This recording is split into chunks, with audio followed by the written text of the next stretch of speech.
Corinthians, a rivalidade centenária vem programado.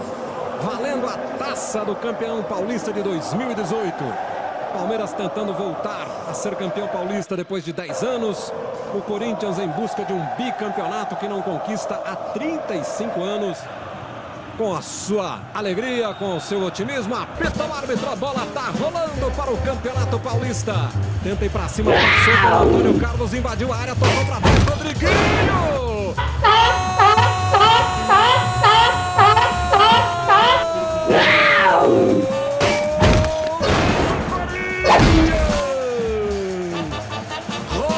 Rodriguinho!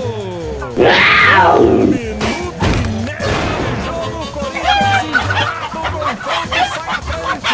1-0 e muda todo o clima de início dessa decisão, Maurício Noriega. Palmeiras vem tudo para dentro da grande área. Cobrança do Lucas Alves, subiu o Thiago Martins no toque. Não valeu. Impedimento do William, que finalizou do lado de lá depois do toque de cabeça do Thiago Martins. O William estava lá na segunda trave, cabeceou o bandeira Anderson José de Moraes Coelho. Pegou ali a posição de impedimento.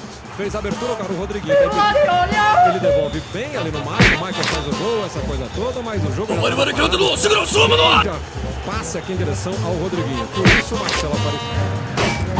Tenta a bola lá na direção do goleiro. Desvio de cabeça do bola. A bola vai pra fora. Pra cima do Palmeiras. Vem Dudu. O Cadinho abriu aqui na direita. Dudu bateu cruzado. Tranquilo. Cássio vai fazer a defesa. Os Rocha atrás dele. Rodriguinho prendeu. Foi pra dentro da grande área. Bateu cruzado no desvio. A bola subiu, não saiu. Palmeiras roubou. Bola com o Dudu. Dudu tentou virar tudo lá na esquerda pro William. Dominou. Vem abaixo. Toda a pressão da torcida do Palmeiras.